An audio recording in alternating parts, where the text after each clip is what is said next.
So I will say, as you are a young leader coming in, for the most of you, young to the profession or just young in age, is to try to set boundaries on work life balance. I always think about football analogies because that's my favorite sport. And I think about folks like Tom Brady, Deion Sanders, these folks that are in the light right now, Patrick Mahomes, Travis Kelce, all of those individuals have a very regimented lifestyle that requires them to sacrifice a lot to be excellent at what they do. And I'm not going to sugarcoat it. There are things that you will have to sacrifice to work on being excellent. That's just, I don't know another way. If someone else does, please tell me. However, at the same time, you need to have work life balance. Like there needs to be an opportunity where you are putting parameters and barriers in place where work is not your entire life. So I will say, learn from me. I had to learn the hard way on how to do that.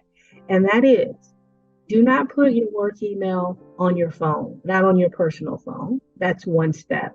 However, if you do, turn it off in the evening and on the weekends so that you can have time to be balanced and share those moments with your family members or anyone that you so choose or just by yourself. Also, um, make sure that you actually set particular office hours and try to adhere to them as much as possible.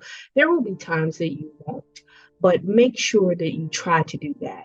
Also, put into practice some type of regimen where you are expressing some type of gratitude for where you are and what you are doing, and then also having moments of reflection and focus. Incorporate that into your day.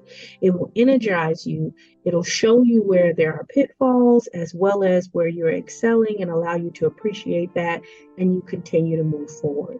With work life balance, I also want to say that this world is really, really, and especially now, heavily emphasizes being in the on the grind, in the rat race, and all of those different things. I'm going to tell you that while that is accurate and true in some cases, that you should not pursue the grind or you'll burn out.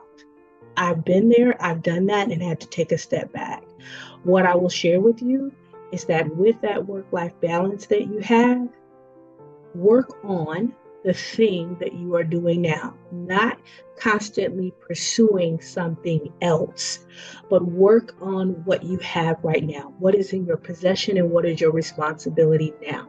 And be excellent at that thing. What I have learned throughout my career, I applied for one job in my educational career, and that job was to be a instructional coach for science. I didn't even get that job, but my former superintendent, Mr. Melvin Smoke, pulled me in, and the leader of HR at that time in Orangeburg was Dr. Charlie Spells, and they both said, if you continue to work the way you do, you didn't get this job because you didn't have enough experience. It's not that you didn't have the knowledge, you didn't have enough experience. And I could understand that. And they said, but if you continue to work the way you are working, you will never apply for another job again. And those words have never been so true. And that is that throughout my career, I've only applied for that one job. Everything else, I was asked to be a part of it because of the work ethic. So that is why I say focus on being excellent at what is in your possession right now. That's a key skill, and that is a key principle to live by. Work on what you have right now, be excellent at that, and watch the opportunities come in that you could never imagine. That is my advice to you. So, two things. One, show up as yourself always, be authentically who you are and own it, and know that you have the confidence to walk in the room. And number two, while I understand that you want to be ambitious, focus on what you are doing now. Be excellent at that one thing, and there will be greater opportunities that will come because of that. Please know that I am excited for you to walk this journey with me. as you come into the field of educational leadership. It is one that changes every day, which is why I love it.